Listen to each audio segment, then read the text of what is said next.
kekal dan abadi. Tuhan satu. Dan kepercayaan kepada Tuhan yang satu inilah, tauhid inilah yang menjadi api yang berkobar-kobar menyala-nyala di dalam Quran itu. Dan jikalau api ini telah berkobar-kobar dan menyala-nyala pula di dalam dadanya seseorang manusia, manusia yang demikian itu menjadi manusia yang sebagai dikatakan oleh saudara hamba tidak Bismillahirrahmanirrahim. Assalamualaikum warahmatullahi wabarakatuh. Innallaha wa malaikatahu yusholluna 'alan nabi ya ayyuhalladzina amanu shollu 'alaihi wa sallimu taslima. Allahumma sholli ala sayyidina Muhammad wa ala ali sayyidina Muhammad. Alhamdulillah, kita berjumpa kembali dalam ngaji Api Islam Bung Karno di malam-malam yang kita muliakan. Bulan suci Ramadan harus kita gunakan sebaik-baiknya untuk bagaimana kita mengkaji, terutama dengan kajian-kajian Al-Quran. Malam ini kita akan membahas dalam ngaji Api Islam Bung Karno bagaimana pandangan Bung Karno terhadap Al-Quran. Alhamdulillah, guru kita sudah hadir dan beliau dalam keadaan sehat walafiat, Kiai Haji Zuhairi Misrawi, Cendekiawan Nahdlatul Ulama, yang nanti akan memaparkan dan memberikan kita pencerahan bagaimana Bung Karno memandang dan memposisikan Al-Quran sebagai sebuah kitab suci yang diturunkan oleh Allah SWT kepada Rasulullah SAW. Nah, Al-Quran bagi Bung Karno sebagai sebuah pengantar adalah, malam ini kita akan merujuk kepada satu amanat Bung Karno dalam Nuzulul Quran, Gus.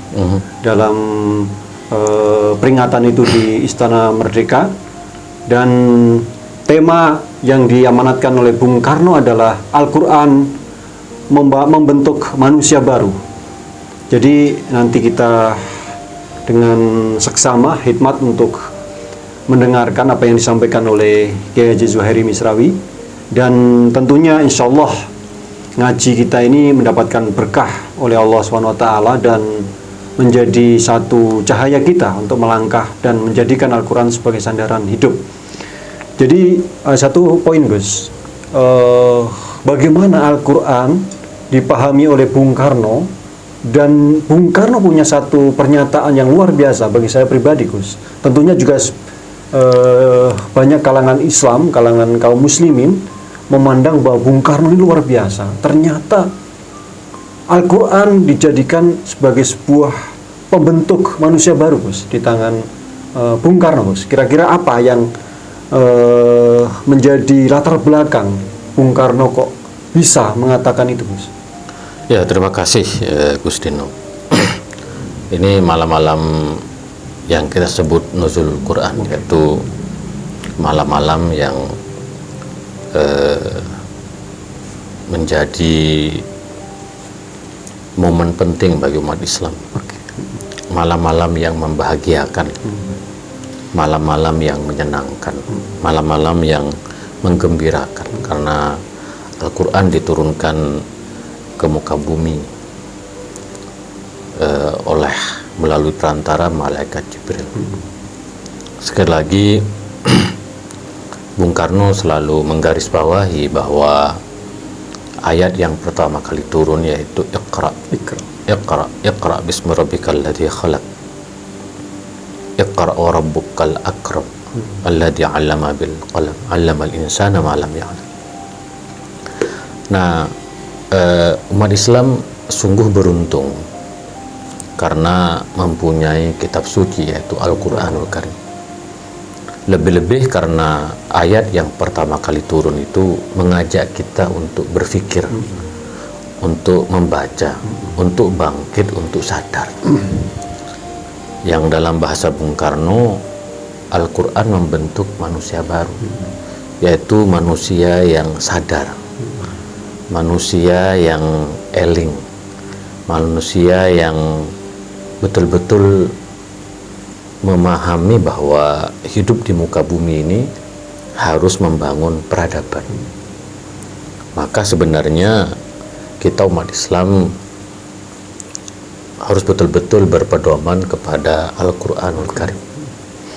Karena sekali lagi membaca, terutama membaca apa yang terjadi di alam raya, yang para ulama menyebut dengan istilah al-ayat al-kauniyah, yaitu apa yang terjadi di alam raya, apa yang terjadi di bumi Nusantara, apa yang terjadi di negeri ini.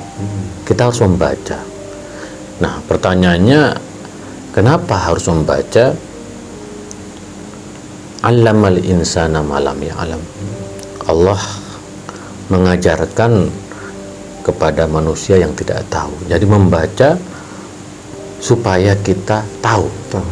Karena Al-Imam Al-Ghazali menulis dalam salah satu kitabnya, man lam yasyuk lam yandur wa man lam yandur lam yubsir. Nah, ini yang konon pernyataan dari Imam Al-Ghazali ini menurut penelitian dari dosen saya, guru besar Al-Azhar, namanya Allahyarham Profesor Mahmud Hamdi Zakzuk, melakukan penelitian bahwa pernyataan dari Imam Al-Ghazali ini telah menginspirasi bagi teori cogito ergo sum punyanya Descartes, yang kemudian mengilhami lahirnya filsafat modern. Nah, menurut Allahyarham Mahmud Hamdi Zakzuk ini, di dalam perpustakaan pribadinya Descartes ini, cogito ergo sum itu saya berpikir maka saya ada, yang kemudian melahirkan satu filsafat modern, yaitu teori besar, maksudnya teori cogito ergo sum tadi. Di perpustakaannya Descartes ditemukan naskah dari Imam Al-Ghazali tadi itu, man lam yasuk lam yandur wa man lam yandur lam yubsir, yang artinya adalah barang siapa tidak ragu maka dia tidak akan bisa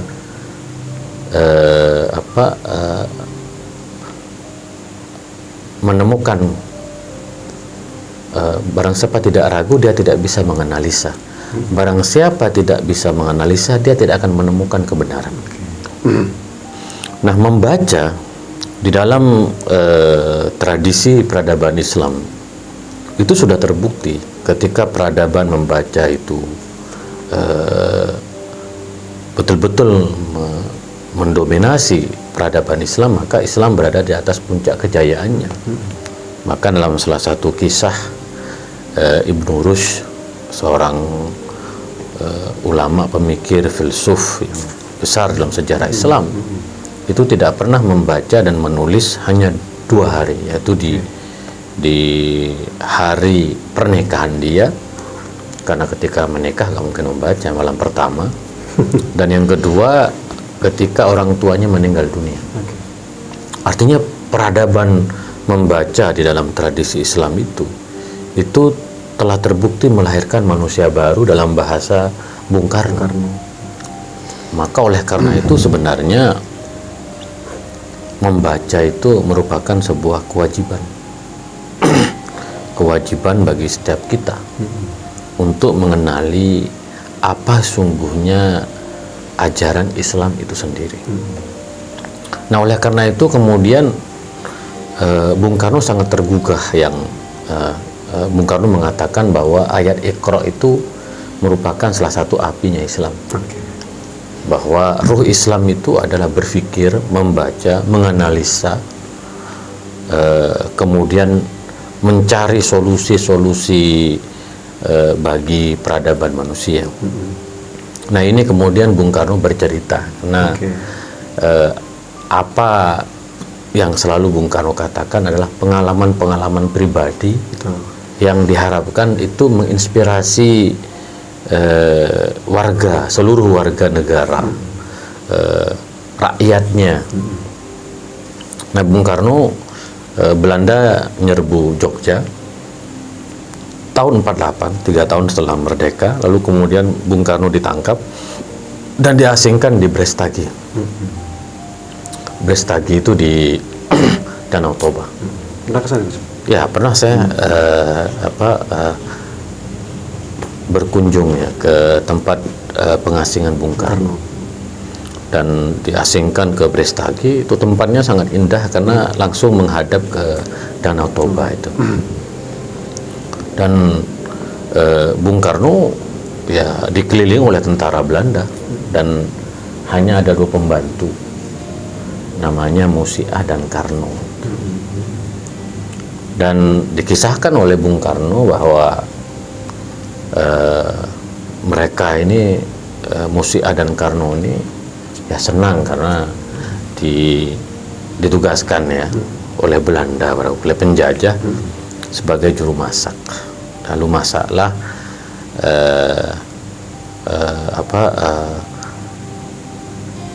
masalah serundeng gitu. Nah, ceritanya begitu. Lalu kemudian 2 tukang masak ini, pembantunya yang menemani Bung Karno pada waktu itu, bercerita bahwa Belanda besok akan mengeksekusi hukuman mati kepada Bung Karno. Oke. Tapi lalu kemudian ada yang menarik, kata Bung Karno. Bung Karno kemudian wudhu dan sembahyang dan membaca Al-Quran. Salah satu ayat yang dibaca di dalam kitab itu Bung Karno tidak menjelaskan ya surat dan ayatnya. Tapi setelah saya lacak di dalam Al-Quran, itu surat At-Taubah ayat 78. Taubah 78. Ya. Annallaha ya'lamu sirrahum wa najwahum wa annallaha alamul ghuyub. Jadi kata Bung Karno bahwa hidup dan mati itu menurut ayat ini artinya Allah mengetahui rahasia dan misteri mereka, dan sungguhnya Allah maha mengetahui hal-hal yang gaib. Betul. Bahasa Bung Karno, apakah kamu akan percaya kepada manusia sedangkan Allah itu maha mengetahui? Nah, Bung Karno ingin mengisahkan bagaimana Al-Quran itu dapat dijadikan sebagai pedoman bagi kita sebagai umat manusia. Maka ayat tadi itu memberikan keyakinan bahwa hidup dan mati itu adalah Allah yang menentukan, bukan penjajah, bukan Belanda. Dan dilalahnya setelah Bung Karno membaca ayat ini, At-Taubah ayat 78 ini, dan eksekusi mati tidak terjadi besoknya. Tidak terjadi ke saya. Tidak terjadi besoknya. Dan Bung Karno ingin mengatakan bahwa kita hendaknya meyakini Al-Quran itu sebagai pedoman hidup, sebagai rujukan kita dalam hidup. Al-Quran tidak hanya dijadikan pajangan atau hiasan di rumah kita, tapi Al-Quran hendaknya dibaca. Dan ini sejalan dengan pengalaman para ulama di masa lampau. Biasanya kalau kita gelisah, kita tinggal baca Al-Quran dan kita baca. Itu ketika kita membaca Al-Quran, seringkali yang kita baca pertama itu adalah solusi terhadap kegelisahan kita. Itulah salah satu keistimewaan Al-Quran, bisa membentuk manusia baru. Kita tidak akan gelisah, kita tidak akan takut. Bayangkan Bung Karno berada di pengasingan dan diancam untuk dieksekusi mati oleh penjajah. Tetapi ketika Bung Karno membaca Al-Quran dan berjumpa dengan ayat surat At-Taubah ayat 78 itu, Bung Karno semakin yakin bahwa yang menentukan hidup dan mati itu bukan penjajah, tapi Allah. Keyakinan itu yang sejatinya menurut Bung Karno harus menjadikan kita umat Islam ini tidak minder, menjadikan umat Islam ini tidak kehilangan semangat, menjadikan umat Islam ini terus mempunyai pengharapan untuk menatap masa depan yang lebih baik. Terutama kata Bung Karno adalah menumbuhkan revolusi, revolusi mental, revolusi moral, bahkan juga revolusi ekonomi. Karena bagaimanapun Al-Quran itu adalah cahaya yang pantulannya itu bisa ke belakang, bisa ke depan. Pantulan Al-Quran itu. Dan yang selalu Bung Karno garis bawahi adalah bagaimana kita dengan Al-Quran itu akan menjemput kemenangan, al-falah.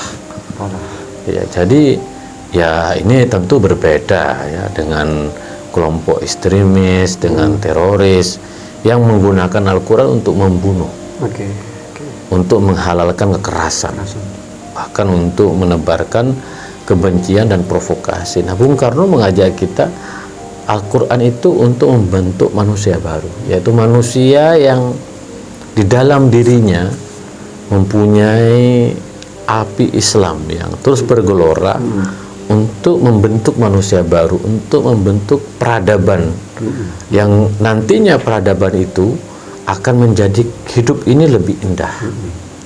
Kira-kira Al-Quran itu dapat mendorong manusia Indonesia, umat Islam Indonesia pada ketinggian derajat, ketinggian makom, di mana membangun harmoni di antara sesama.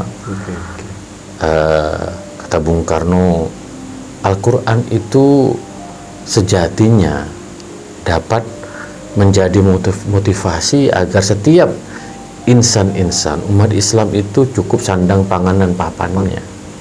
Wa quli i'malu fasayarallahu amalakum. Itu ada ayat dalam Al-Quran, hendaklah kalian bekerja, hendaklah kalian berbuat. Karena setiap perbuatan yang kita lakukan itu akan mendapatkan keberkahan dari Allah. Jadi kalau kita tidak bekerja, maka kita tidak akan mendapatkan penghasilan, kira-kira begitu, karena pesannya ayatnya wa quli malu, dan hendaklah kalian itu bekerja, berbuat sesuatu. Innallaha la yughayyiru ma biqaumin hatta yughayyiru ma bi anfusihim. Sungguhnya Allah tidak akan mengubah nasib suatu kaum sehingga kaum itu mengubah nasib mereka sendiri. Itu artinya apa? Itu artinya jelas bahwa Al-Quran mengajak kita agar bekerja, agar menjadi bagian dalam proses transformasi sosial yang mengubah Indonesia dari status quo menjadi negara yang berkemajuan. Ya kita, karena kita yang diberikan tanggung jawab oleh Allah untuk menjadikan Indonesia ini sebagai baldatun thayyibatun wa rabbun ghafur. Nah, Bung Karno sesungguhnya mengajak kita untuk menjadikan Al-Quran sebagai inspirasi. Dalam bahasanya Gus Yakut, bukan aspirasi. Menggali sebanyak-banyaknya nilai di dalam Al-Quran untuk revolusi. Untuk mengubah keadaan dari yang tidak baik menjadi baik, dari keadaan yang baik menjadi yang lebih baik. Jadi karena bahasa Bung Karno adalah revolusi, revolusi itu adalah perubahan, perubahan menjadi yang lebih baik. Kira-kira Bung Karno mengatakan, sayang sekali kalau kamu umat Islam tapi tidak mengaji dan mengkaji kandungan makna di dalam Al-Quran. Karena Al-Quran itu cahaya, Al-Quran itu adalah apinya Islam. Nah, kira-kira itu yang hendak dikatakan oleh Bung Karno tentang bagaimana Al-Quran membentuk manusia baru. Sangat terang benderang dan luar biasa. Tadi ada banyak cerita. Ini hebatnya Gusmis ini, salah satunya adalah membawa kita kepada peradaban Islam, peradaban tokoh-tokoh kita dulu, Imam Ghazali, Ibnu Rus dan lain sebagainya. Kemudian kita terjunkan di kisah-kisah kemerdekaan, katakanlah bagaimana tadi Bung Karno menjadikan Al-Quran sebagai motivasi, sebagai inspirasi membentuk manusia baru. Dan itu dialami Bung Karno ya Gus, sendiri ya. Bagaimana tadi kata yang disampaikan Gus Mis, ketika Bung Karno mau dieksekusi mati oleh kolonial penjajah, Bung Karno membuka Al-Quran, ternyata menemukan ayat yang luar biasa tadi Gus, Taubah ayat 78 ya.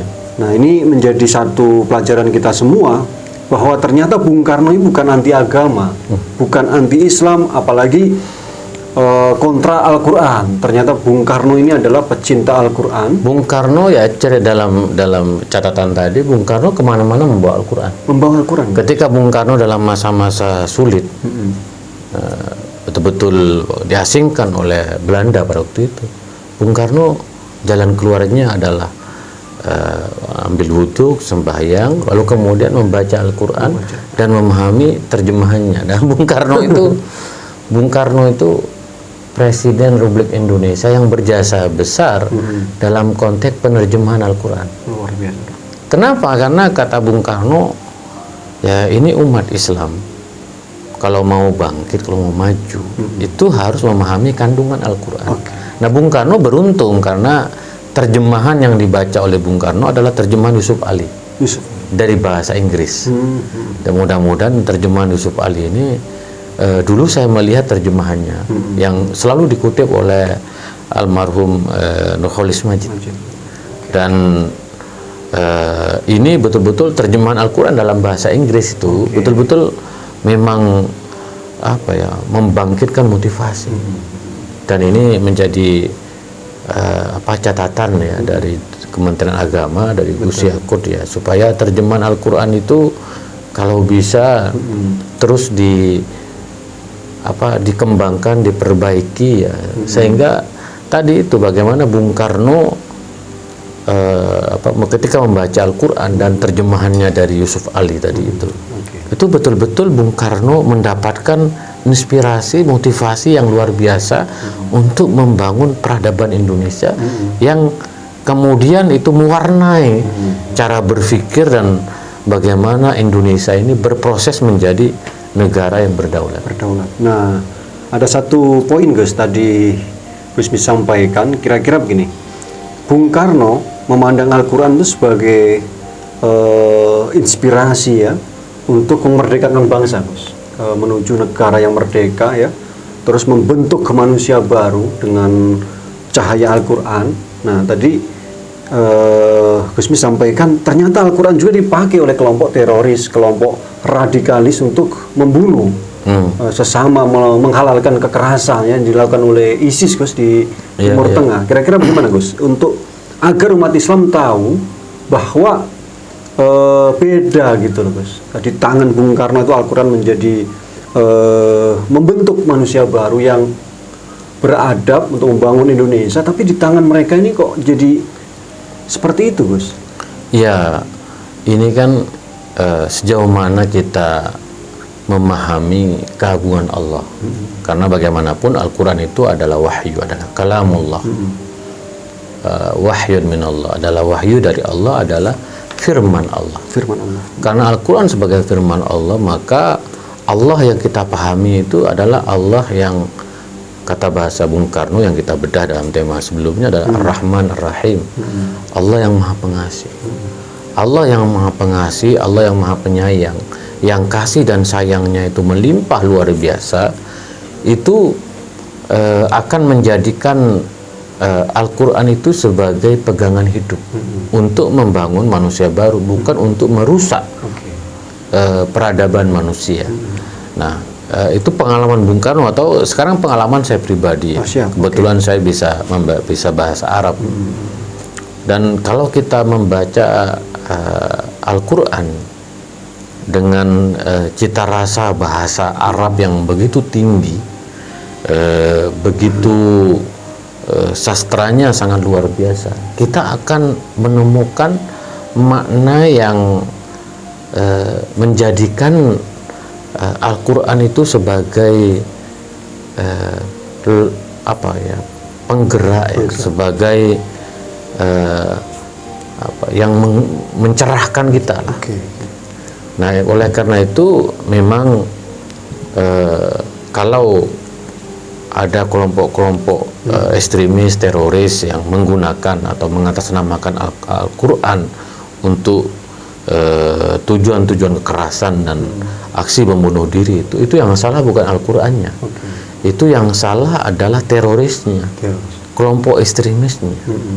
Karena dia tidak mampu menyelami keistimewaan dan keindahan dari pesan-pesan Al-Quran.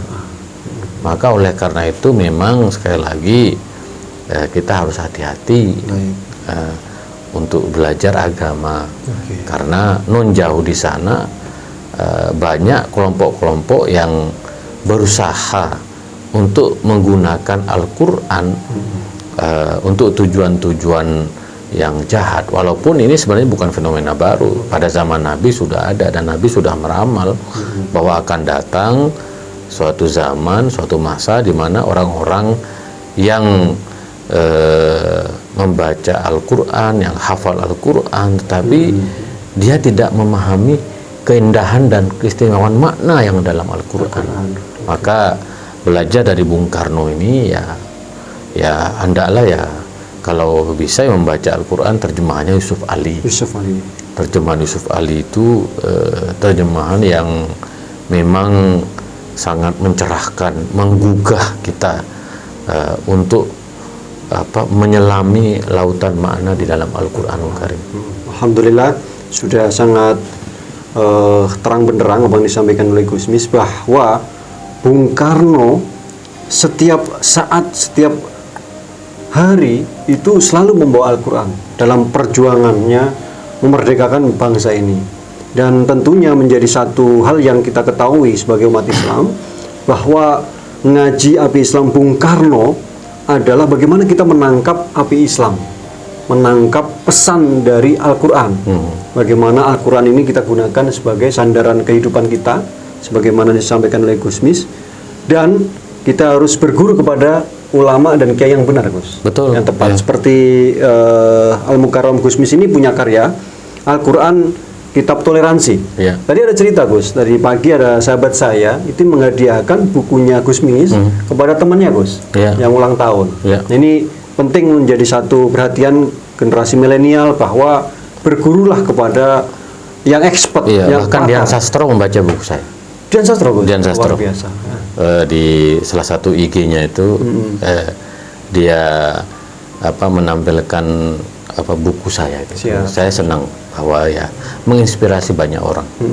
Jadi belajarlah Al-Quran, tetapi yang jauh lebih penting adalah tadi itu memahami Al-Quran dari terjemahan atau tafsir yang bahasa kita otoritatif.